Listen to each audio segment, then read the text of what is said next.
Hello friends, welcome back to the second episode of Ask Leah, the monthly video series where we answer your questions on sex and sexual health and wellness. I'm your host, Aspen Gengenbacher. And I'm Leah. I am an ASEC certified sexual health counselor. And we are going to answer a few more questions sent in by our readers today. If you have any questions that you want us to answer, definitely feel free to submit it with our submission link. That should be linked somewhere below. You can submit those questions 100% anonymously. We don't even collect your IP address, so you are completely safe to ask us whatever you want to ask. So I will go ahead and get started. This person would like to know, what is a normal sex drive for a 33-year-old female? My relatively active libido in my 20s has significantly decreased in my 30s with the demands of work and parenthood. Is this normal, or could there be a hormonal imbalance at play that I need to look into? How can I naturally stimulate my libido? Wow, that is such a great question, and there's lots of parts to that question. So, normal. So that's very subjective. I do think, however, that our drive, so a libido is our sex drive, changes based on kind of how everything else in your life changes. So, for instance, our sleep patterns may change from our 20s to 30s to 40s. Our taste changes in food changes from year to year, decade to decade. Our desire for certain clothing changes pretty often. So I believe that a lot of people's libido can change in different stages of their lives too. So for instance, like when we are in our teens and we're very curious about sexuality, our sexuality, the sexuality of our peers, and maybe we're not as exposed to sexual health topics or the idea of that as much as we are, say, in our 20s, when we are now maybe considering more long-term relationships and maybe have more access to sexual intimacy, versus in our 30s when maybe we're in a different stage of our life. I absolutely think that our desire and our wants and our likes changes from generation to generation, or from decade or time period from time period. Something that we can be drawn to sexually 2 weeks ago may change if I've recently had a death in the family. So a lot of our desires for food and for clothing and for all of those things, including sexual health, changes based on the context of what's going on in our lives at the time. But that is a great question.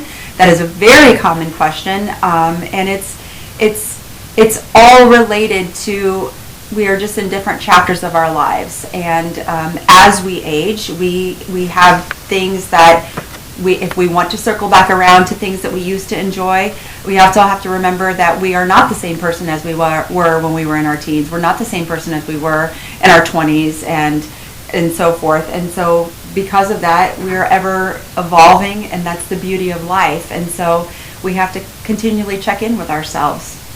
So that being said, how would someone naturally increase their libido if that's what they're looking to do? Right. So then we have to think about things that turn on libido. So things like, I think of a gas pedal. If anybody's ever read Emily Nagoski's Come As You Are book, she does a great job of describing sexual desire as what puts your gas pedal on for drive and what is a brake that stops your gas pedal. And so we have to kind of check in with ourselves to well, first of all, knowing what turns or ignites our gas pedal for our sexual drive, and know what turns it off. So for instance, there's something like many people may have increased libido with kisses on the neck, or love notes, or maybe the idea of it's hard to say because everybody is so unique what kind of sets their gas pedal to increase their sexual desire. But also at the flip side, also knowing what is a hard stop, or what's, puts on the brakes for sexual desire. So it's kind of checking with yourself and knowing what ignites your gas pedal, because it may change as we go. What may have started our gas pedal or increased our desire in our teens and our 20s may be different than what it is now. For instance, if you're a mom in your 40s, you know, you may have a strong gas pedal or a high drive when you see a man with silver fox, you know, with starting to get gray hair. Whereas if you're a teenager and you see that, you're like, ew, gross, that's an old guy. And so your desires change as you age. And so starting to ask yourself, well, what is it that pushes my gas pedal on? But another counterpart to that question is also knowing what stops the brake. So sometimes little kids banging on the door needing juice, that's a big gas stopper, or a big brake stopper. So understanding what turns the gas on and what turns the gas off, and then realizing how important sleep is too. And so all of those things. But that's a great question. We can dive definitely deeper into that, but yeah, just a blanket statement, knowing what turns you on, what turns you off, understanding the benefits of fantasy and how amazing fantasy is in continuing to be able to press the gas pedal down. Yeah, fantastic question. That reminded me of whenever you were saying how our desires change throughout our lives. It kind of reminded me of how just biologically, whenever we are in child-rearing ages, seeing the other sex interact with, like seeing a guy holding a baby is like so attractive when you're in that stage of your life. Yes. And like things like that I think are just so fascinating. It is fascinating. This person would like to know, why do we as a society wear clothes? No, you know, this is really interesting, and I'm not for sure if I know the answer. Like, I'm not for sure if anybody really knows the answer. You know, as far as history goes, the first people or the first kind of community or area to keep records were the Greeks, and so they were known for that. And then from Greek went to Latin. So if we go back to those time frames, you know, some of the earliest drawings or the earliest recordings, people had clothing on. There's some speculation that, this is such a cool question, there's some speculation that clothing became a part of society because it decreased the amount of unwanted sexual touch. So it created a barrier for certain individuals that demanded sexual encounters. It created a barrier for them to get it whenever they wanted. And so that's the idea of covering the kind of the sensual parts, so covering the breast and the genitalia of men and women, and then actually belts and zippers and buttons actually created even more of a distraction and an opportunity for the person to get away that didn't want the sexual touch. So that's fascinating. This is fascinating. I absolutely love when I was in school and we learned about sexual health throughout the ages, because it makes sense a lot of what we do today, and how we've come to this point. For instance, why do we wear clothes? Yeah. That's fascinating. Yeah. And it's gone throughout time, you know, of different. Clothing is really, really a cool topic, because you do wonder, why do we wear clothing? Why do our children in the U.S. typically wear shorts to the beach and girls wear tops? But if you go across the pond, nobody wears tops as little children, and sometimes as the adults, nobody wears a top. And so it is very unique. It's very interesting how that trend continues, and why do we typically have to wear tops at a pool or a beach or wherever, and boys don't. So yeah, because we have more fat on our chest. And so yeah, it's really interesting. But yeah, it's typically because, you know, way back when, and it's not that one sex was desired necessarily more than the other, but women's chests were highly desired by of the opposite sex, and so that was a requirement that they be covered, so that the people demanding sex had increased desire. I can't get over how fascinating that is. I love any time that we can bring in like historical context. Yes. Oh, I love it.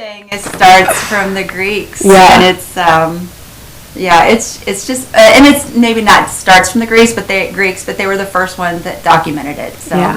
Oh, that's so cool. It is so cool. This next question is a very general question, so however you want to interpret this, go for it. This person would like to know your thoughts on couples pornography.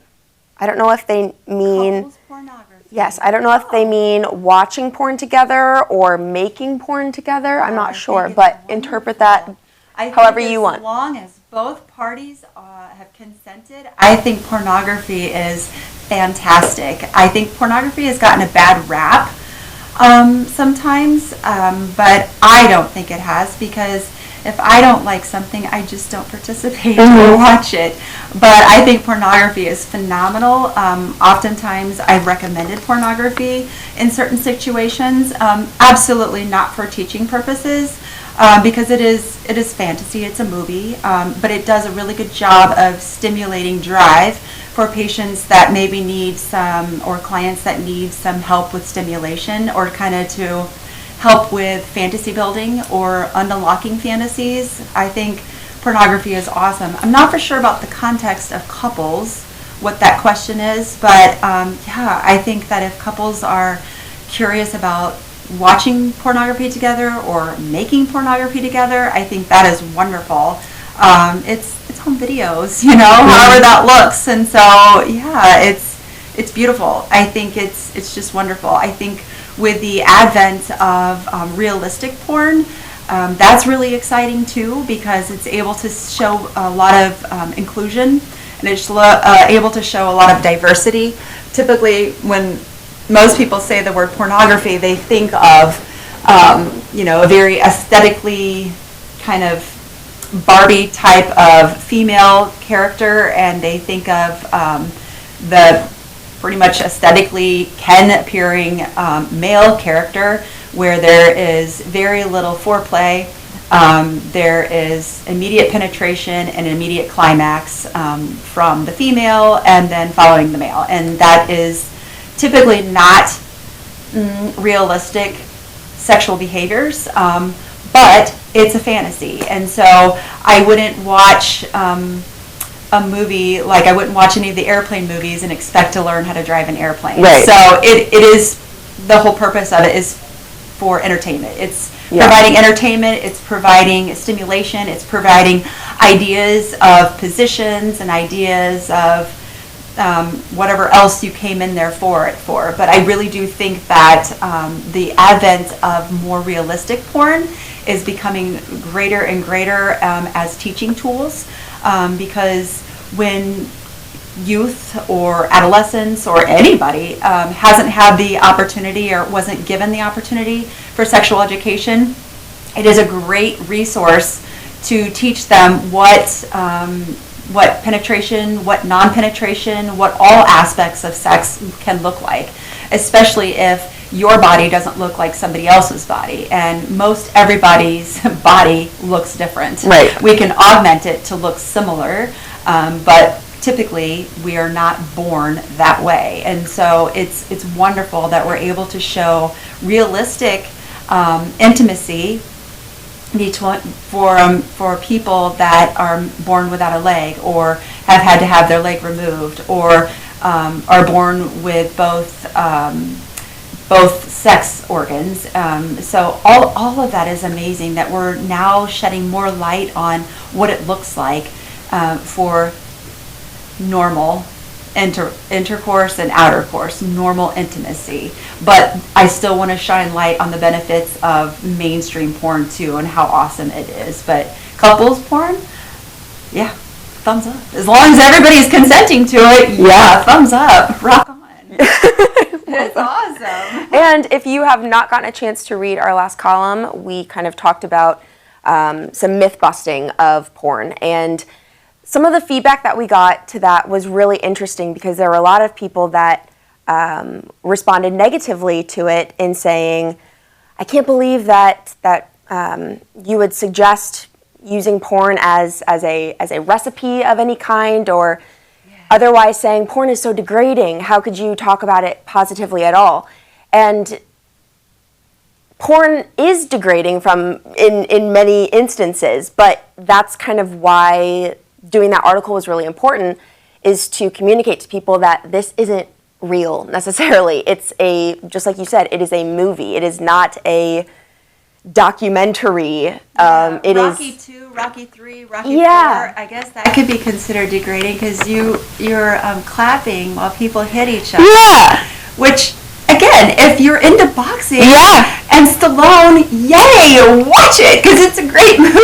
But I guess it is kind of degrading too in the fact that we're promoting violence.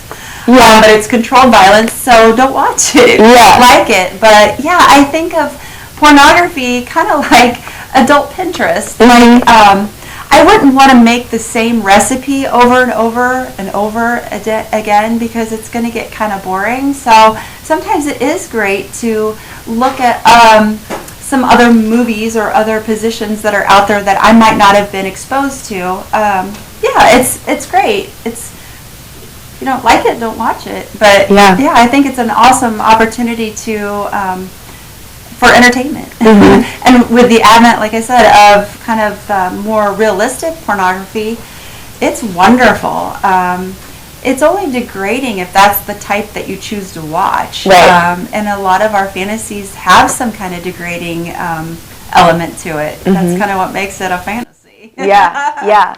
But yeah, like the whole point of doing that article was not to touch on every single thing that there is to discuss about porn. It was to say a lot of people are interpreting this as a source of education. It is not a source of education. It can be a source of inspiration, like you were saying, and to explore.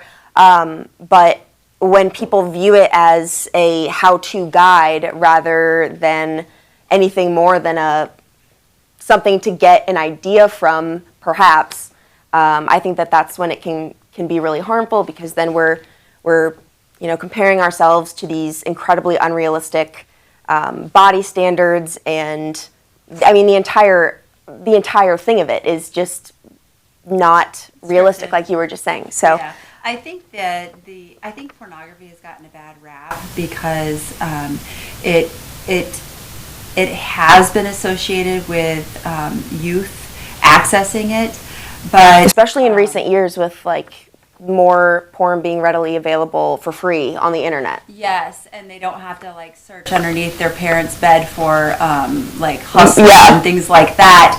But they're so curious about it, and nobody's talking about it, right. And so it's forbidden. And just forbidding something, even like a diet, is going to make you want it even more. So it's I feel like it's gotten a bad rap, mostly because nobody's talking to kids about their sexual health. Nobody's talking to kids about what to expect and the things that are happening to their bodies. And so they're going out to places that are not educational. They're going to like classic porn. And luckily we have educational porn now. So, but it starts at home. And their willingness to talk about things so that they don't have to sneak around. Right. Go to the source. Yeah. I think we have time for one more question. This is also a really, really good question. How do my partner and I move on from something in the past? There's something I didn't fully disclose when we got together, but it didn't involve our relationship, so I didn't really think it mattered a lot. I eventually told them a year later, and they got very upset, and it's been almost a year and a half since then, and they still bring it up and still are upset. I'm not sure what to do to help them or us move forward. I talked with some friends about the situation, and they didn't think my partner should be this upset about it either, as it didn't affect our relationship at all. I understand trust was broken. How do I build it back? Wow, that's a big one. I think that's pretty common too. That's everybody, in my opinion, Leah's opinion, everybody deserves to feel how they feel, and their feelings are valid. So communication is the key to most things. I'm not for sure if this pertains to sexual health specifically, but everything we do as a couple or as a unit is going to trickle down and affect sexual health. But no, that's a great question. So there was something that wasn't disclosed in a prior lifetime or prior relationship that became disclosed currently in the relationship. Yeah, so in counseling, I think, would be phenomenal because it's not going to be anything that anybody's going to be able to answer like that. There's a lot of unknowns, but couples counseling, I can't say enough about the benefits of talking and communication. And this is why we have counseling, is because Some people, when they're in a relationship, may not feel comfortable disclosing information, and kind of getting to the root of that, getting to where both partners feel safe enough to discuss their feelings, to discuss where they were in their mindset at that time, to discuss where they were when that incident happened, and all of those things. But it's kind of like peeling off the layers and kind of getting to the root of why do we feel this way. But no, I think that's a great question. And I think it is phenomenal that this person recognizes that this is going to be a hard stop, and that it needs to be resolved. But absolutely, if whatever emotion you're having is for a purpose. And so if the partner is having this strong emotion about finding out this fact or this event happened, it should absolutely be explored and not covered up, because when you cover something up, it just smolders until it continually burns. But couples counseling or family therapy counseling, however that is, if you don't feel like you're safe enough in yourself or with your partner to open these conversations, or you don't know how to start these conversations without letting emotions take over. Again, I can't say enough good things about the Crucial Conversation books. It teaches you how to have a conversation with anyone about anything. But if you don't feel comfortable, I would absolutely hire a professional to kind of help create that safe space so that you feel comfortable talking about all of the things, so that it doesn't trickle down into your intimacy. Awesome. That's Great wonderful. answer for another fantastic question. Thank you so much to everyone that has submitted questions so far. Like I said, if you guys have any more questions, definitely feel free to submit those 100% anonymously at our link below. And again, if you haven't had the chance to read our last column on pornography, check that out as well. We will have our next column out relatively soon, and the topic will be on sex education itself. So definitely keep an eye out for that. And on that note, we will see you later. Thank you. Thank you.